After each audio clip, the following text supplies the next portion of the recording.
नमस्कार मित्रांनो, MPSC made easy आपल्या युट्यूब चॅनेलवर मी अर्जुन शेलार आपलं मनपूर्वक स्वागत करतो.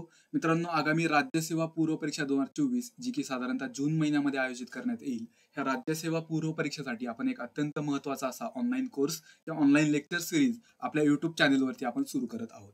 आपल्या युट्यूब चॅनेलवरती आपण डेली बेसिसवरती आजपासून साधारणतः 30 मिनिटासाठी डेली आपण भेटणार आहोत. ह्या 30 मिनिटांमध्ये एक्झाम ओरिएंटेड परीक्षाभिमुख असे करंट अफेअर्स चालू घडामोडी आपण काय करणार आहोत, डिस्कस करणार आहोत, त्यावरती चर्चा करणार आहोत. हे चर्चासत्र आपल्या युट्यूब चॅनेलवरती उपलब्ध राहील.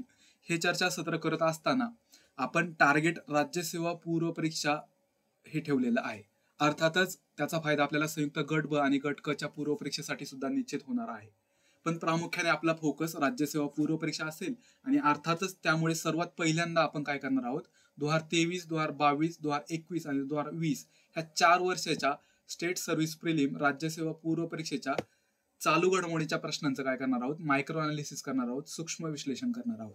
जेणेकरून त्यातून आपल्याला काही महत्त्वाचे क्ल्यूज मिळतील, काही महत्त्वाचे निष्कर्ष मिळतील आणि त्या निष्कर्षांचा फायदा आपल्याला अभ्यास कमी वेळात करण्यासाठी, अभ्यास वेगाने पूर्ण करण्यासाठी किंवा अभ्यासाला योग्य अशी दिशा प्राप्त करून देण्यासाठी निश्चित होईल. कमी इनपुटमध्ये आपल्याला मॅक्झिमम आउटपुट घेता येईल. कमी वेळात आपल्याला चालू घडामोडींमध्ये चांगल्या प्रकारे प्रश्न बरोबर आणता येतील. अशा पद्धतीने आपण ही चर्चा करणार आहोत. सुरुवातीला आपण आजच्या लेक्चरमध्ये 2023च्या चालू घडामोडींच्या प्रश्नांचं अनालिसिस करणार आहोत. हे अनालिसिस करत असताना आपण प्रत्येक प्रश्नांवरती, प्रश्नातील प्रत्येक ऑप्शनवरती सविस्तर चर्चा करणार आहोत. प्रश्नांचं स्वरूप समजून घेणार आहोत. प्रश्नांमधून काय आपल्याला लॉजिक्स, काही अप्रोच, काही ऑप्शन इलिव्हेशनचा फायदा होतोय की नाही हे पण आपण चेक करणार आहोत. आणि जेणेकरून आपल्याला एक चांगली दिशा आपल्या अभ्यासाला प्राप्त होईल. सुरुवात करूयात आपण 2023च्या प्रश्नपत्रिकेपासून. ही सुरुवात करत असताना सुरुवातीला मी माझा अल्प परिचय देतो. माझं नाव अर्जुन पांडुरंग शेलार. 4 राज्यसेवा मुख्य परीक्षा तसेच PSI मुलाखतीचा मला अनुभव आहे. सध्या मी HRD HR आणि मराठी व्याकरण शब्दसंग्रह ह्या 2 विषयांच्या अध्यापनाचं कार्य करत आहे. बरोबर. तर पहा मित्रांनो, सगळ्यात महत्त्वाचं, आपल्या चालू घडामोडींच्या ज्या नोट्स आहेत त्या नोट्स आपल्या एमपीएससी मेड इझी ह्या आपल्या ॲपवरती उपलब्ध राहतील. ह्या ॲपची मी लिंक तुम्हाला डिस्क्रिप्शन बॉक्समध्ये देईल. हे ॲप आपलं नक्की डाउनलोड करा. आपण सुरुवात करूयात आपल्या लेक्चर्सला. सुरुवात पहिल्यांदा करत असताना आपण बघा, राज्यसेवा पूर्व परीक्षा 2023च्या चालू घडामोडीच्या प्रश्नांचं विश्लेषण करत असताना एक गोष्ट आपल्याला लक्षात घ्यायची की 2023च्या प्रश्नपत्रिकेत 10 प्रश्न जे चालू घडामोडींचे होते ते वन लाइनरच होते आणि केवळ 5 प्रश्न हे मल्टिपल स्टेटमेंट विधानांवरती आधारित प्रश्न होते. अर्थातच ह्या 5 पैकी 4 प्रश्न आपल्याला अप्रोच लॉजिकच्या आधारे सोडवता येत होते. मग तेच आपण पुढे पाहणार आहोत, त्या प्रश्नांवरती चर्चा करणार आहोत. बरोबर. पण एक गोष्ट लक्षात घ्यायची आहे की वन लाइनर प्रश्नांची संख्या आता आयोगाने वाढवलेली आहे. 10 प्रश्न हे वन लाइनर विचारले जातात, म्हणजे 2/3 प्रश्न हे वन लाइनरच असतात. त्यामुळे ऑब्जेक्टिव्हिटी वाढलेली आहे. त्यामुळे अभ्यासात आपल्याला योग्य असं अनालिसिस करून कमी वेळात महत्त्वाच्या चालू घडामोडींना आपल्याला डील करायचं आहे. हे प्रामुख्याने लक्षात घ्या. प्रश्नांचं स्वरूप आपण पुढे समजून घेऊयातच. तुर्तास एवढं लक्षात घ्या की 15 प्रश्नांपैकी 10 प्रश्न वन लाइनर, 5 प्रश्न मल्टिपल स्टेटमेंटचे. ह्या 15 प्रश्नांपैकी 8 प्रश्न हे आंतरराष्ट्रीय घडामोडींवरचे होते. बरोबर. 5 प्रश्न हे राष्ट्रीय घडामोडींचे आणि केवळ 2 प्रश्न हे महाराष्ट्रातल्या घडामोडींचे होते. म्हणजे आपल्याला एक लक्षात येईल की आंतरराष्ट्रीय घडामोडी आपल्याला परीक्षेच्या दृष्टीने महत्त्वाच्या आहेत. त्यांचं स्वरूप आपण पुढे नंतर लक्षात घेऊयातच प्रश्नांची चर्चा करत असताना. पुढे आपण बघा, 2023चे प्रश्न असतील, 2022चे प्रश्न असतील, 21चे प्रश्न असतील आणि 20चे प्रश्न असतील. याचं कम्पॅरेटिव्ह अनालिसिस पण आपण घेणार आहोत पुढच्या काही लेक्चर्समध्ये. तुर्तास आपण काय करूयात, 2023च्या प्रश्नांवरती चर्चेला सुरुवात करूयात. बघा, पहिल्यांदा आपण काय करूयात, मल्टिपल स्टेटमेंट विधानाधारित जे प्रश्न आहेत ते प्रश्न डिस्कस करूयात. नंतर मग वन लाइनर प्रश्न पाहूयात. ठीक आहे. तर बघा, पहिलाच प्रश्न आहे बघा, रमेश बैस यांची महाराष्ट्राचे राज्यपाल म्हणून नियुक्ती करण्यात आली होती. करंट मधला प्रश्न होता. अर्थातच एक लक्षात आपल्या येईलच की आपण महाराष्ट्राचे रहिवासी आहोत. महाराष्ट्र लोकसेवा आयोगाअंतर्गत ज्या परीक्षा आहेत त्या परीक्षांचा आपण अभ्यास करत आहोत आणि अर्थातच महाराष्ट्रातलं एक महत्त्वाचं घटनात्मक पद आहे. मग त्या पदावरती एका व्यक्तीची नियुक्ती जर झाली असेल तर परीक्षेच्या दृष्टीने ती बीट आपल्यासाठी खूप महत्त्वाची आहे. त्यावरती सविस्तर माहिती आपल्याला माहितीच असणं अपेक्षित आहे. पहा मित्रांनो, कुठल्याही घटनात्मक पदावरती जर कोणाची नियुक्ती झाली असेल तर त्या व्यक्ती संबंधित संपूर्ण माहिती आपल्याला माहित असणं, इत्यंभूत माहिती आपण घेणं अपेक्षित आहे. तिथे एक्सक्यूज देऊन जमत नाही. कुठलं लॉजिकला अप्रोचला चान्स नाही. सगळ्या विधानांबद्दल आपल्याला खात्रीशीरपणे योग्य अयोग्य विधानं माहितीच पाहिजेत. अर्थातच ह्या प्रश्नामध्ये आयोगाने ऑल ऑफ द अबोव्ह हे उत्तर दिलं होतं. तिन्ही विधानं बरोबर होती, यातलं कुठलं विधान चुकवलं गेलं नव्हतं. पण प्रत्येक वेळेस असं होईलच असं नाही, कारण महत्वाचं घटनात्मक पदावरती नियुक्ती झालेली आहे, त्यामुळे ते आपल्याला माहित असणं अपेक्षित आहे. आणि अर्थातच आपल्या लेक्चर सिरीजमध्ये आपण अशा गोष्टी कव्हर करणार आहोत. ठीक आहे. तर बघा, हे झालं पहिला प्रश्न. दुसरा प्रश्न बघा आता. प्रश्न पाहिल्यावरती जरा थोडा अवघड प्रश्न वाटू शकतो, पण आपल्याला तो ऑप्शन एलिमिनेशनच्या आधारे डील करता येतो. कसा डील करता येतो ते बघा. आता इथे एक कीवर्ड लक्षात ठेवायचा आहे, संयुक्त राष्ट्र, युनायटेड नेशन्स. युनायटेड नेशन्स संबंधित, संयुक्त राष्ट्राशी संबंधित जे काही महत्वाचे प्रोग्राम असतात, बरोबर, महत्वाचे इव्हेंट असतात, महत्वाचे कॉन्फरन्स असतात, महत्वाचे काही डेज सेलिब्रेट केले जातात, महत्वाचे वर्ष सेलिब्रेट केले जातात, ह्या संबंधीची माहिती आपण चालू घडामोडींचा अभ्यास करत असताना कव्हर करायचीच आहे. पुढे आपण 2022च्या प्रश्नांचा अभ्यास करताना पण आपल्याला लक्षात येईल की आयोगाने संयुक्त राष्ट्र ह्या कीवर्डला धरून प्रश्न विचारलेले आहेत. हे आपल्या पुढे लक्षात येईलच, ती चर्चा करूयातच आपण. तुर्तास लक्षात घ्या, हा प्रश्न कसा डील करायचा आहे हे आपल्या वाचनात येणं अपेक्षित नाहीये. पोषण वर्धन मोहीम यावरती प्रश्न विचारला होता संयुक्त राष्ट्राच्या, मग हे वाचनात चुकून येऊ शकतं. मग अशा वेळेस ह्या प्रश्नाला कसं डील करायचं. तर बघा, 4 स्टेटमेंट दिलेत म्हटल्यावरती आपल्याला ऑप्शन एलिमिनेशनला निश्चित इथं स्कोप आहे, हे लक्षात घ्यायचंय. ज्यावेळेस 3 पेक्षा जास्त स्टेटमेंट असतात त्यावेळेस काहीतरी क्ल्यूज आपल्याला भेटतात, काहीतरी लिंक आपल्याला भेटते, हे लक्षातच ठेवायचंय. बरोबर. आता इथे बघा, अ आणि ब हे स्टेटमेंट जर आपण वाचले, या मोहिमेच्या समन्वयकपदी अफशान खान यांची नेमणूक करण्यात आली आणि या मोहिमेच्या समन्वयकपदी अँटनी ब्लिंकन यांची नेमणूक करण्यात आली. दोन्ही स्टेटमेंटमध्ये फक्त 2 नावांचा फरक आहे, बाकी दोन्ही स्टेटमेंट आहे तशीच आहेत. म्हणजे यातून आपल्याला काय लक्षात येतं, एकतर ए स्टेटमेंट बरोबर असेल किंवा एकतर बी स्टेटमेंट बरोबर असेल. दोन्ही स्टेटमेंट चुकीचे नसणार आहेत, कारण 2 स्टेटमेंट दिलेत त्यात फक्त 2 नावं बदलून दिलेली आहेत, म्हणजे एक कुठलं तरी बरोबर असण्याची शक्यता जास्त आहे. म्हणजे ऍट अ टाइम दोन्ही मात्र बरोबर नसणार आहेत. ऍट अ टाइम जर दोन्ही विधानं बरोबर नसतील तर पर्यायात अ ब बरोबर हा एलिमेंट होतो आणि अ ब बरोबर हा पण पर्याय एलिमेंट होतो, कारण ऍट अ टाइम दोन्ही स्टेटमेंट कधीच बरोबर असणार नाहीत. आता खालचे जर पर्याय पाहिले तर क ड बरोबर आणि अ क ड बरोबर, म्हणजे एक लक्षात येते क आणि ड हे स्टेटमेंट फिक्स बरोबर आहेत, त्याबद्दल आपल्याला वाचण्याची गरज सुद्धा पडत नाही. बरोबर. मग राहिला प्रश्न आता अ आणि ब पैकी कोणतं स्टेटमेंट बरोबर घ्यायचं. फक्त क ड तर बरोबर येणार नाही, कारण 2 स्टेटमेंट दिलेत मांडावे, एक कुठलं तरी बरोबर असण्याची शक्यता जास्त आहे. आणि पर्याय पाहिल्यावरती फक्त आपल्याकडे अ हे स्टेटमेंट शिल्लक राहते, यातलं अ हे स्टेटमेंट बरोबर आहे, म्हणजे आपलं योग्य उत्तर काय येणार आहे, अ क ड बरोबर, ब हे विधान चूक आहे. आले लक्षात. पण अशा प्रकारे हा प्रश्न आपल्याला डील करता येत होता, सोप्या पद्धतीचा. म्हणजे क्वेश्चन जरी आउट ऑफ द बॉक्स वाटत असला तरी मल्टिपल स्टेटमेंट असल्यामुळे आपल्याला तो ऑप्शन एलिमिनेशनच्या स्वरूपात डील करता आला. आले लक्षात. त्यामुळे कुठल्याही प्रश्नाला हलक्यात घ्यायचं नाही किंवा स्किप करायचं नाही, सगळे प्रश्न आपल्याला डील करता येतात. बरोबर. आता एक महत्वाची गोष्ट लक्षात घ्यायची आहे, मगाशी म्हटल्याप्रमाणे की 10 प्रश्न वन लाईनर होते, 5 प्रश्न मल्टिपल स्टेटमेंटच्या आधारे होते. ज्यावेळेस वन लाईनर प्रश्नांची संख्या जास्त असते ना, त्यावेळेस एक लक्षात ठेवायचं की मल्टिपल स्टेटमेंटच्या प्रश्नांना डील करायला निश्चित स्कोप असतो, खूप चान्स असतो, लक्षात ठेवायचं. आले लक्षात. पुढचा एक प्रश्न पाहूयात बघा. आता महाराष्ट्राच्या बजेटवरती प्रश्न विचारला होता. लेटेस्ट 2023चं महाराष्ट्राचं बजेट आलं होतं, अर्थसंकल्प आला होता, मग त्यातल्या महत्वाच्या तरतुदींवरती प्रश्न होता. अर्थातच न्यूज पेपरमध्ये ही चर्चा जास्त होती, आपल्याला ते माहीत असणं अपेक्षित होतं, पण स्टील जरी माहीत नसलं तरी आपल्याला हा प्रश्न डील करता येत होता. कसा करता येत होता बघा. आता इथं ऑल ऑफ द अबाउट असं उत्तर दिलेलं नाहीच आहे. 4 स्टेटमेंट आहेत, 4 पैकी कोणतं घ्यायचंय. तर बघा, आपल्याला लक्षात येईल आर्थिक विकास महामंडळाची स्थापना झालेली आहे. आर्थिक विकास महामंडळाची स्थापना करण्याची तरतूद केलेली आहे बजेटमध्ये. बरोबर. हे दुग्ध विकास महामंडळ वेगळा पर्याय, तो आपल्याला एलिमिनेट करता येतो. आणि मराठवाडा दुग्ध विकास मंडळ, हे मराठवाडा रिजनचं नाव दिले, बाकीच्या पर्यायात बघा राजे उमाजी नाईक, जगज्योती महात्मा बसवेश्वर, संत काशिबा गुरव, व्यक्तींची नावं दिलेली आहेत. बरोबर. म्हणजे इथं ऑल ऑफ द अबाव उत्तर नाहीये, एक कुठलं तरी एलिमिनेट करायचं असं आपल्याला लॉजिक लक्षात येतं. ब एलिमिनेट करता येतं, अ क ड बरोबर आहे, अ क ड पर्याय क्रमांक 2 हे याचं योग्य उत्तर आहे. आले लक्षात. अर्थातच हे आपल्याला माहित असणं अपेक्षित होतं, पण स्टील जरी माहित नसलं तरी आपल्याला गेस वर्क करून किंवा रिस्क घेऊन याचं उत्तर देता येतं. आले लक्षामध्ये. पुढचा प्रश्न पाहूयात बघा. सम्मेत शिखरजी हे तीर्थक्षेत्र चर्चेमध्ये होतं आणि त्यावरती आयोगाने प्रश्न विचारला होता. आता हे आपल्या वाचनात आलं नाही असं जर गृहीत धरलं तर मग नक्की याला कसं डील करायचं.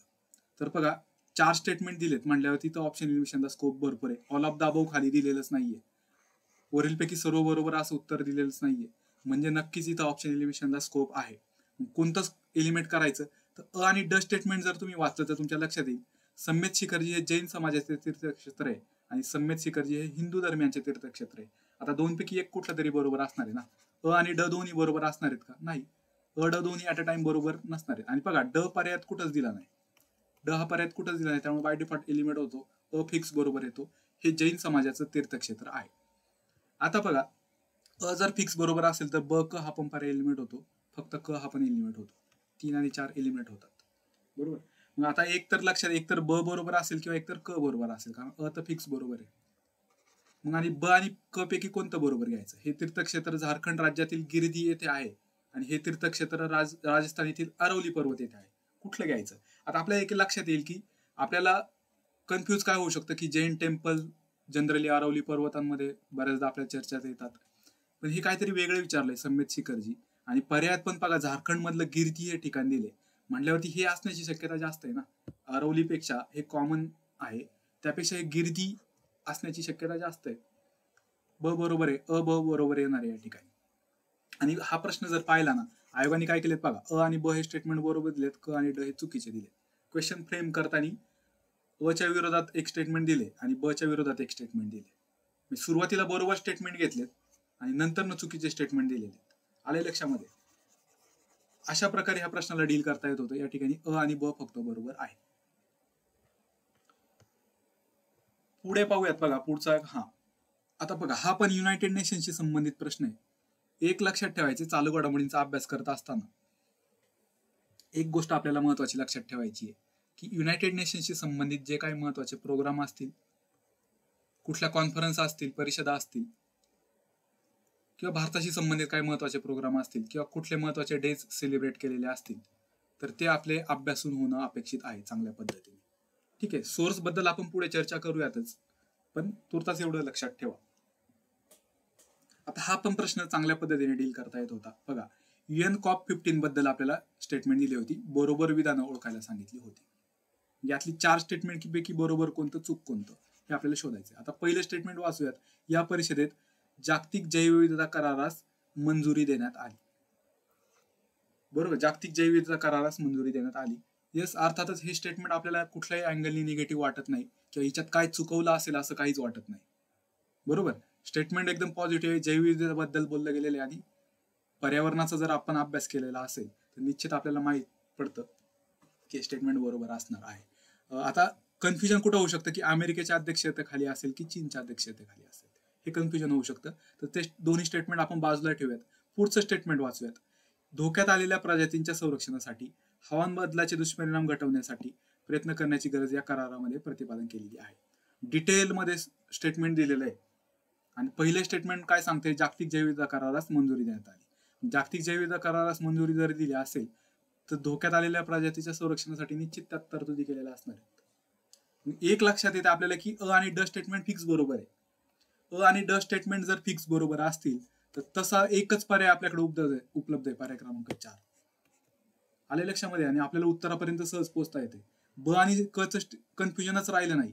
आता अर्थातच ब चूक आहे, क बरोबर आहे, अकड असं उत्तर येतंय आपलं. येते लक्षामध्ये कशा प्रकारे प्रश्न आपल्याला डील करता येतात.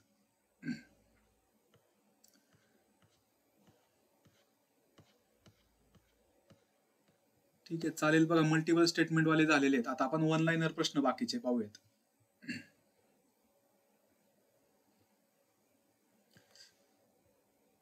हा, पहिला प्रश्न होता बघा, 10वा आंतरराष्ट्रीय पर्यटन मार्ट कोणत्या राज्यात आयोजित करण्यात आला होता. आता एक लक्षात ठेवायचं, कुठलाही इंटरनॅशनल इव्हेंट असेल, आंतरराष्ट्रीय इव्हेंट असेल आणि त्याचं आयोजन जर भारतात केलं असेल कुठल्या राज्यामध्ये, तर त्यावरती हमखास प्रश्न अपेक्षित आहे.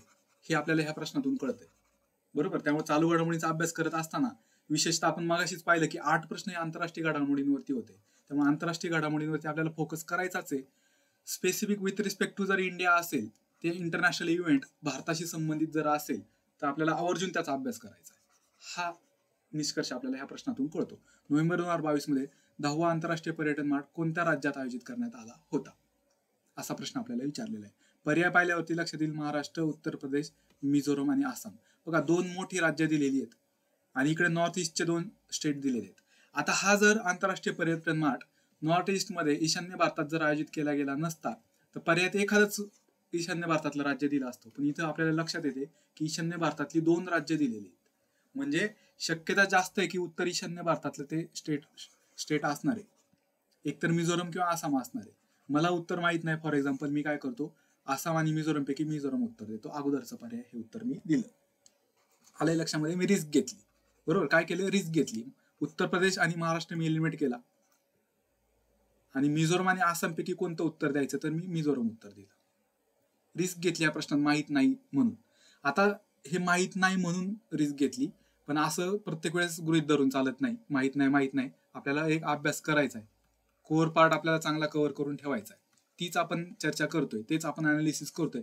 नक्की आपल्याला काय करायचंय हा प्रश्न तेच सांगतोय की आंतरराष्ट्रीय कुठलेही इव्हेंट असतील त्याचं भारतात जर आयोजन केलं असेल तर त्याचा आपल्याला अभ्यास निश्चित करायचा आहे. हा आपला प्रश्न सांगतोय. त्या गोष्टी आपल्याला करायच्यात आपल्या लेक्चर सिरीजमध्ये. आलंय लक्षामध्ये. बघा पुढे पाहूयात. आता याचं उत्तर मिझोरम दिलं. पुढचा प्रश्न पाहूयात.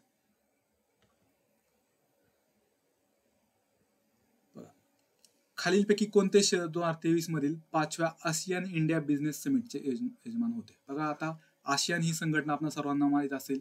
दक्षिण पूर्व आशियाई कंट्रीजची ही संघटना आहे. ASEAN association of south east Asian nations. बरोबर, दक्षिण पूर्व आशियाई देशांची ही संघटना आहे. आणि त्याचा संबंध जर इंडियाशी येत असेल, आशिया इंडिया बिझनेस समिट जर आयोजित करण्यात असेल, तर ही न्यूज आपल्यासाठी महत्वाची येते. अभ्यास करताना आपल्याला ही कव्हर झाली पाहिजे की एशियन इंडिया बिझनेस समिट जर वृत्तपत्रामध्ये किंवा आपल्याला कुठल्या पुस्तकामध्ये किंवा कुठल्या सोर्स मध्ये आपल्याला जर पाहायला मिळते तर ती आपण वाचली पाहिजे, त्यावरती पाठांतर केलं पाहिजे. आता बघा, आशियान म्हटलं की ढाक्याचा काय संबंध येणार आहे का? नाही. एकतर आशियन देशांमधलं ते स्थान असेल किंवा इंडियामधलं स्थान असेल. बरोबर, ढाक्याचा काय संबंध येणार आहे का? नाही. आशियान या संघटनेबद्दल आपल्याला माहित असते जनरल सामान्यतः. दक्षिण पूर्व आशियाई देशांची ही संघटना जर असेल तर बांगलादेश मधल्या ढाक्याचा काय संबंध येणार नाही. दुसरा पर्याय एलिमिनेट होतो. आता बघा, ही जर summit Asian India business summit जर भारतात आयोजित करण्यात जर आली असती तर भारतातल्या आणखी 1-2 शहरं पर्याय दिले असते ना, पण तसं केलं नाही. फक्त नवी दिल्ली हेच दिलेले. मग मी काय करतो, हा ऑप्शन एलिमिनेट करतो. एकतर सिंगापूरमध्ये त्याचं आयोजन केलं असेल किंवा क्वालालंपूरमध्ये केलं असेल. आता मला माहित नाही, मग मी रिस्क घेतली. 2 पैकी मी पहिलं क्वालालंपूर हे उत्तर दिलं. पर्याय क्रमांक 3 अर्थातच याचं उत्तर आहे. बरोबर, अशा प्रकारे प्रश्नाला आपल्याला डील करायचं आहे. अर्थातच प्रत्येक वेळेस हे लॉजिक अप्लाय होईलच असं नाही. आपल्याला वर्स्ट सिच्युएशन मध्ये हे गृहीत धरून अशा प्रकारचं लॉजिक लावायचं की ज्यावेळेस काहीच माहित नाही बाबा. अर्थातच कधी रिस्क घ्यायची आहे, इतर विषयांमध्ये आपल्याला चांगलं आउटपुट येईल अशी खात्री असेल तरच अशी रिस्क घ्यायची, अन्यथा घ्यायची नाही किंवा आपापल्या जबाबदारीवर घ्यायची. आले लक्षामध्ये.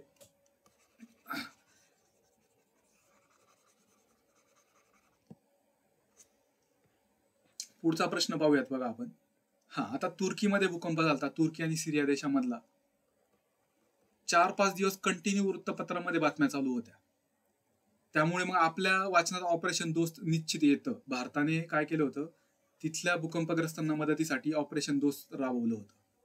बरोबर, त्यामुळे पर्याय क्रमांक 3 हे माहित असणं अपेक्षित होतं. मग इथं असं आपण म्हणू शकत नाही की हे मला माहित नव्हतं. आणि क्वेश्चन बघा, 1 लाइनर क्वेश्चन आहे. प्रश्न 1 लाइनर आहे. एकतर उत्तर माहित आहे किंवा नाही, इथं काहीच लॉजिक लावता येत नाही. हे चर्चेतला भाग होता. माहित असणं अपेक्षित आहे. कुठलंही तुम्ही करंट अफेअरचं बुक वापरा, वृत्तपत्र वापरा किंवा इतर कुठलाही सोर्स वापरा, त्यात हे हमखास असणारच आहे ऑपरेशन दोस्त. चर्चेतलं न्यूज होती, ते उत्तर माहित असणं अपेक्षित होतं आपल्याला. पुढचा प्रश्न पाहूयात बघा.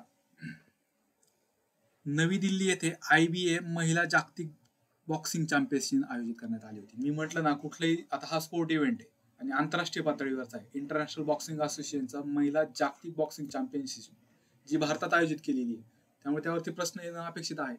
आता इथं विचारले की त्याचं उद्घाटन कोणी केलेले. आता स्पोर्टशी संबंधित असल्यामुळे एकतर पंतप्रधानांनी त्याचं उद्घाटन केलं असेल किंवा स्पोर्ट मिनिस्टर जे असतील, क्रीडा मंत्री जे असतील, त्यांनी त्याचं उद्घाटन केलेलं असेल. हे लॉजिक आपल्याला लावता येते. आता नरेंद्र मोदी आपले जे प्रधानमंत्री आहेत त्यांना इतर महत्वाची कामं असतील निश्चित, त्यामुळं ह्या स्पोर्ट इव्हेंटचं उद्घाटन आपले क्रीडा मंत्र्यांनीच केलं असणार आहे. श्री अनुराग सिंग ठाकूर हे याचं योग्य उत्तर आहे. आले लक्षामध्ये. पुढचा प्रश्न पाहूयात बघा. आता अर्जुन पुरस्कार. बघा आता महत्वाचे जे राष्ट्रीय पुरस्कार असतात ना, मग साहित्य क्षेत्रामधले असतील, साहित्य अकादमी असेल, बरोबर, किंवा ज्ञानपीठ असेल किंवा सरस्वती सन्मान असेल, हे महत्वाचे साहित्याशी संबंधित पुरस्कार, किंवा नागरी पुरस्कार असतील, पद्म पुरस्कार असेल, भारतरत्न पुरस्कार असेल, हे सर्व पुरस्कार आपल्याला माहितीच पाहिजेत. क्रीडा क्षेत्राशी संबंधित अर्जुन पुरस्कार असेल, खेलरत्न पुरस्कार असेल, बरोबर, किंवा द्रोणाचार्य पुरस्कार असेल, हे पुरस्कार आपल्याला माहितीच पाहिजेत. आले लक्षामध्ये?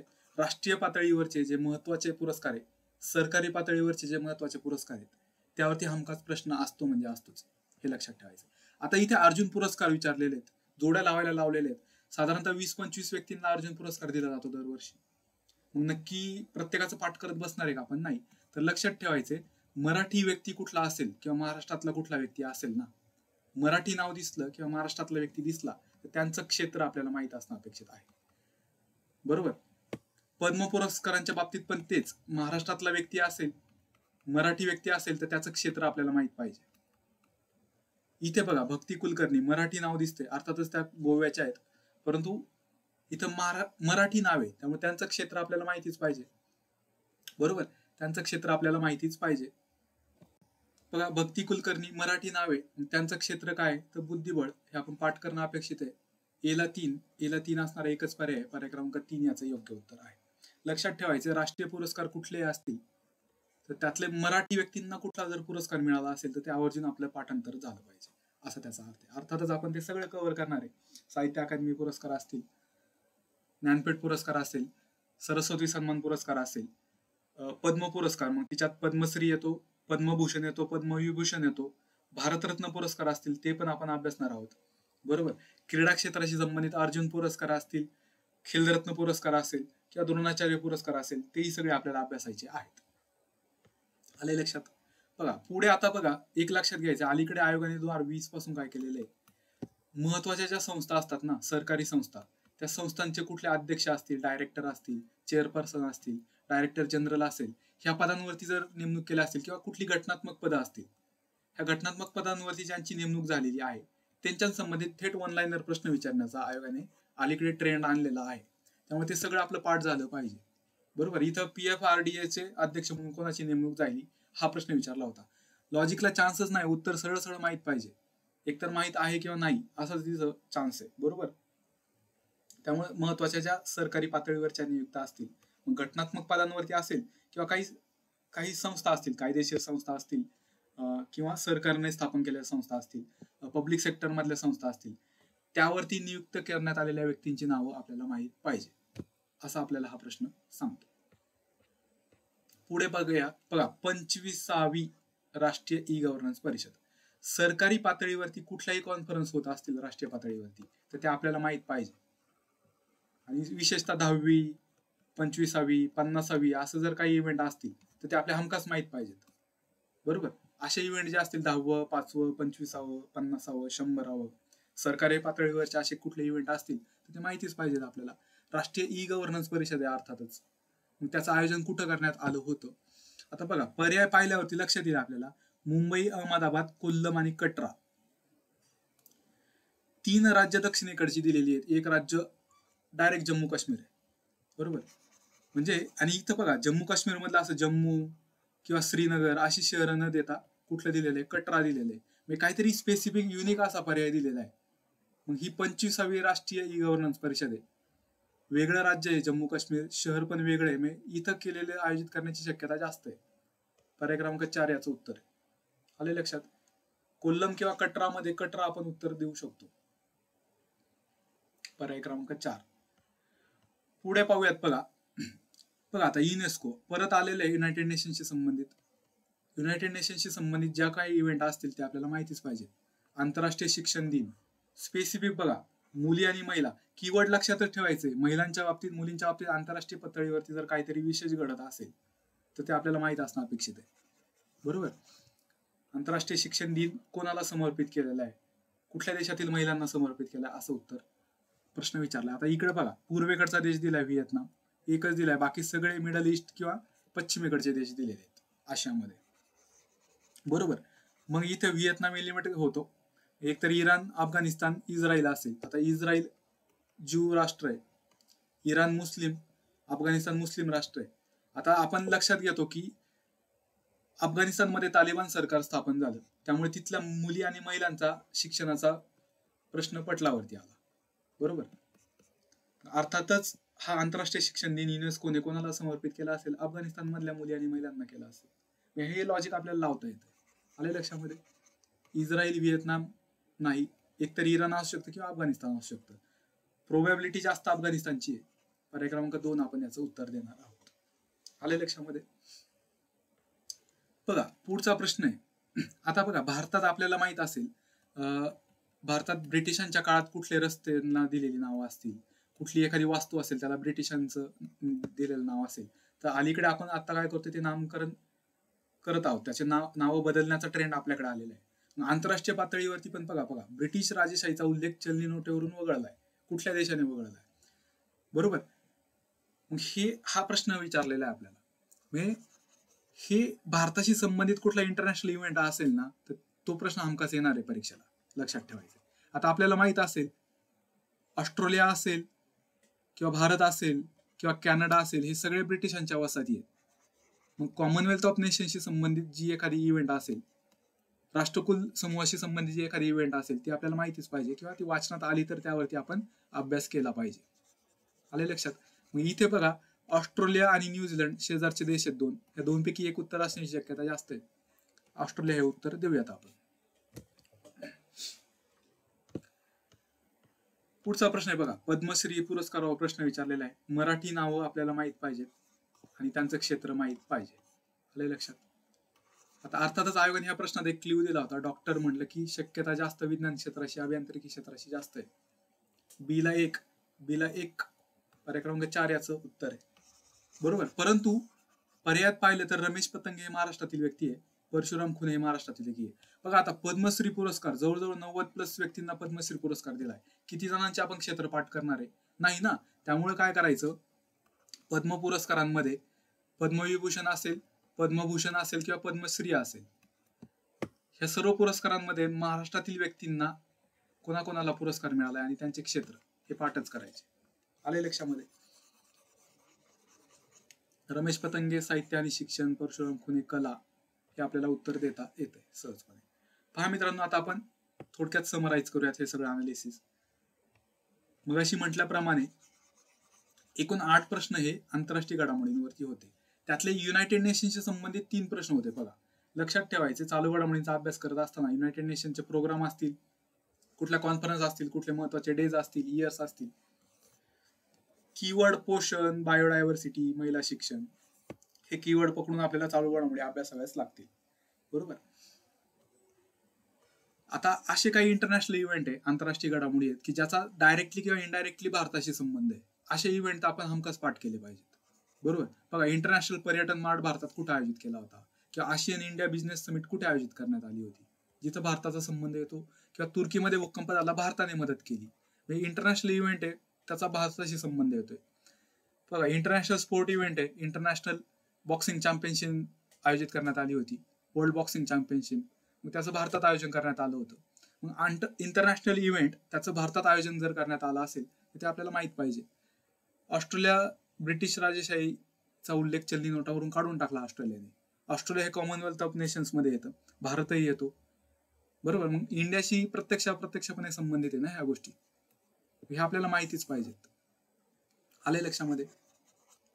8 प्रश्न हे आंतरराष्ट्रीय घडामोडींवरती होते. त्यामुळे आंतरराष्ट्रीय घडामोडीला जास्त वेळ आपण दिला पाहिजे अभ्यासासाठी. राष्ट्रीय घडामोडींवरती 5 प्रश्न होते. मग तिच्यात स्पेसिफिक गव्हर्नमेंटशी संबंधित महत्वाचे पुरस्कार, राष्ट्रीय पुरस्कार, महत्वाच्या सरकारी नियुक्त्या, सरकारने आयोजित केलेल्या महत्वाच्या परिषदा आणि एखादं खूपच चर्चेत असणारं स्थळ. आपल्याला राष्ट्रीय घडामोडी कुठल्या विचारल्या जातात, ज्याचा गव्हर्नमेंटचा जास्त संबंध आहे, ज्या इव्हेंटमध्ये त्या जास्त विचारल्या जातात. मग त्या प्रामुख्याने आपण पहिल्यांदा त्याला प्राथमिकता आपण दिली पाहिजे, पहिल्यांदा त्या गोष्टी आपण पूर्ण केल्या पाहिजेत. मग हे राष्ट्रीय पुरस्कार वगैरे अभ्यास असताना विथ रिस्पेक्ट टू महाराष्ट्र किंवा मराठी व्यक्ती हे आपण अभ्यासले पाहिजेत. आले लक्षात? महाराष्ट्रातील घडामोडी 2च प्रश्न होते. कमी प्रश्न विचारले जातात, त्यामुळं लॉजिकला चान्स जास्त आहे, लक्षात ठेवायचं. मी काय म्हणलं, कमी प्रश्न जर विचारले जात असतील तर लॉजिकला चान्स जास्त आहे, कारण प्रश्न कमी विचारले जातात त्यामुळे अभ्यास खूप जास्त करून जमणार नाही ना. मग कमी प्रश्न विचारले जातात, मग नक्की काय करायचं असा प्रश्न निर्माण होतो. मग जास्त लॉजिकला स्कोप जास्त आहे, हे लक्षात ठेवायचं. महत्वाच्या नियुक्त्या असतील बजेटमधल्या महत्वाच्या तरतुदी हे आपल्याला माहित पाहिजेत. आले लक्षात? अशा प्रकारे बघा, आता आपण काय करूयात, 2023च्या हे चालू घडामोडीचे प्रश्न आपण अभ्यासले. हा, आपण 2022चे प्रश्न अभ्यासूयात, मग 23 आणि 22चे कम्पॅरिझन करूयात. परत 21चे प्रश्न अभ्यासूयात, मग 23, 22 आणि 21चं कम्पॅरिझन करूयात. मग आपल्याला कळेल, थीम्स कळतील, कुठल्या थीम्सवरती आयोग प्रश्न विचारते, कुठल्या एरियाजवरती आयोग प्रश्न विचारते, हे लक्षात येईल. एक थीम मी तुम्हाला सांगितली, युनायटेड नेशन्स. 3 प्रश्न होते 2023ला युनायटेड नेशन्सशी संबंधित. 2022ला पण आपल्याला पाहायला मिळतो, 2021ला पण युनायटेड नेशन्सशी संबंधित प्रश्न पाहायला मिळतो. ती पुढे चर्चा आपण करणारच आहोत. मग अशा वेगवेगळ्या थीम आपल्याला लक्षात येतील. राष्ट्रीय पुरस्कार, आंतरराष्ट्रीय पुरस्कार, ह्या थीम आपल्याला लक्षात येतील. बरोबर. आंतरराष्ट्रीय पातळीवरच्या महत्वाच्या चर्चित व्यक्ती, महत्वाच्या व्यक्तीचं निधन झालेलं असेल, त्या थीम आपल्याला लक्षात येतील. मग ह्या सगळ्या चालू घडामोडी आपण काय करूयात, आपल्या लेक्चर सिरीजमध्ये 1 बाय 1 कव्हर करूयात. एका लेक्चरमध्ये दररोज एक 30 मिनिटासाठी मॅक्झिमम आपल्या युट्यूब चॅनलवर भेटू आपण. याच्या नोट्स पण मी तुम्हाला निश्चितच देणार आहे. आपल्या ऍप वरती त्या उपलब्ध राहतील. आपल्या ऍप नक्की डाउनलोड करा. डिस्क्रिप्शन बॉक्समध्ये मी खाली त्याची लिंक तुम्हाला दिलेली आहे. आपला ऍप नक्की डाउनलोड करा बघा, आणि आपल्या प्रतिक्रिया कमेंट बॉक्समध्ये जरूर कळवा. व्हिडिओ लेक्चर जर आपला आवडला असेल तर नक्की लाईक करा. या ठिकाणी थांबूयात आपण. धन्यवाद.